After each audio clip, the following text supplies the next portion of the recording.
Hey guys, welcome back to ATZTV Sports. Thank you for stopping by for another video, and yes, back with the long form video. So this was actually a very interesting question asked by one of the people who commented, and I'll read it out now.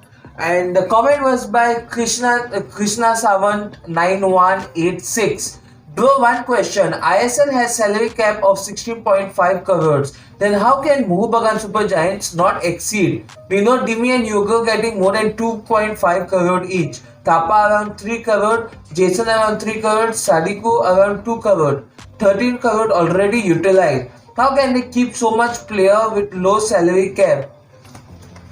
Now, very interesting question, okay, and I think I should explain from my point of view what I feel. Now, once again, this is not 100% true. This is what my opinion on how Mohun Bagan, sorry, not ATK, Mohun Bagan Super Giants are able to pay so much salaries when it comes to players, okay, and there's some simple mathematics, and they are sort of, I won't say they are loopholes, but you could say that they are, some ways in which you can beat the salary cap system, okay, and there are many ways. So guys, if you like to content like this, comment down below some random question. If I find the topic interesting enough, I'll cover it in a video like this. So do enjoy and let's go.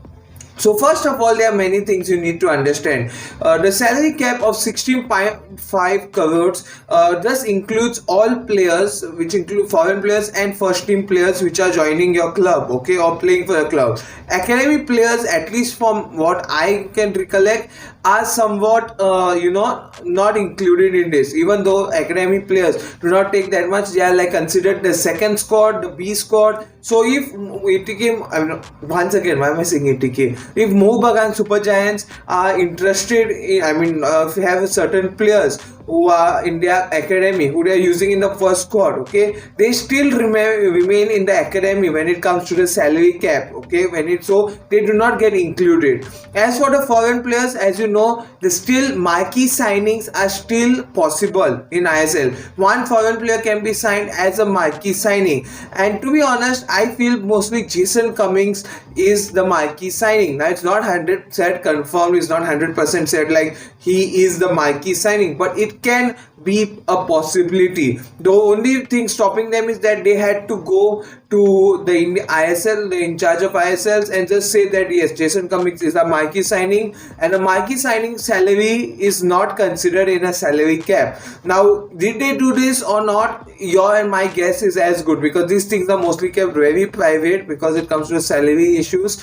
So yeah, this is another way. We could see that one of the foreign players could be, of course, a marquee signing. If that's so, then 3 to 4 crores that was going to be spent on the wages that would be paid for Jason Cummings is just removed out from the wage bill. Also, if you do notice, apart from like the main starting 11, Mohun Bagan Super Giants do not have many players who will take a huge salary, in the depth. Okay, like I just want to say, like if you look at now I know Manchester City is kind of a big squad when it comes to their leap. I'm taking a big leap, but if you see Man City's bench, the depth that the squad has, it's quite a lot. Okay, many ISL clubs do not have the depth because at the moment the amount of good Indian footballers that are there, which you can sign, are very few. So you see mostly it's a mix of academy players, it's a mix of players who are not in good form or just kept on the bench because you have to fill it, okay. But ATK, Mohun Bagan Super Giants once again has a thing that when they pay wages, when they pay huge wages, they pay a lot to our players who are going to be 100% starting 11 players. Anirudh Thapa, for example, 100% starting 11 player has a huge wage.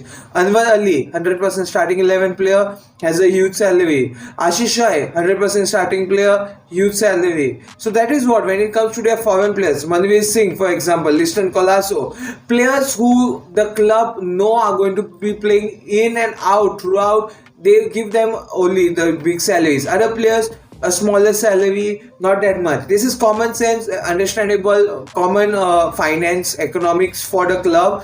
But if you notice, whenever Mohun Bagan had a lot of injury issues, they used to not be able to play well when they had many players out, because the squad doesn't have that much depth, and that is where they save money a lot. Another way is that this is just, again, once again, this is just my you can call it a conspiracy theory, to be honest, but I'm not sure if signing bonuses and you know achievement bonuses are included in a salary cap. Now, if you don't know, whenever a player signs in a club, the club can give him some particular money, which is like a signing bonus. Like I think people who have played FIFA 19 onwards, I think so, I'm not sure about that, but if you join a club, sometimes a club gives you some money as a signing bonus for signing to the club. And then there's something like achievement goals, in which, like, if you score 25 goals, you get this much bonus. If you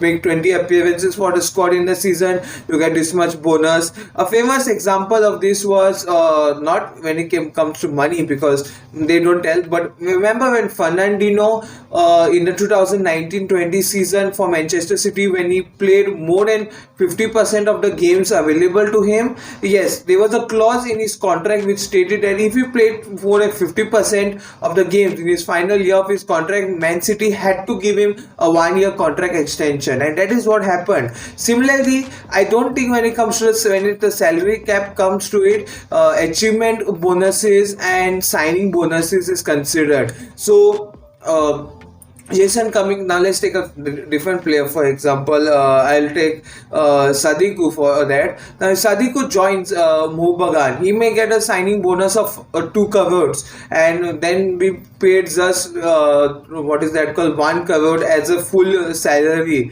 and maybe have, if he scores 5 goals, get another 1 crore, something like that. Now, on the salary cap, Sadiku is earning just 1 crore, but otherwise he's actually earning 4 crores if he completes all of that. Of course, he's signing for the club. Of course, he's going to score 5 goals this season, and of course, then once he signs the club, he'll get that 1 goal. So this is how things can be done. And also, even if we are saying that these achievement bonuses, performance bonuses, signing bonuses are even considered in a salary cap, there is no way stopping someone else from giving a player gift.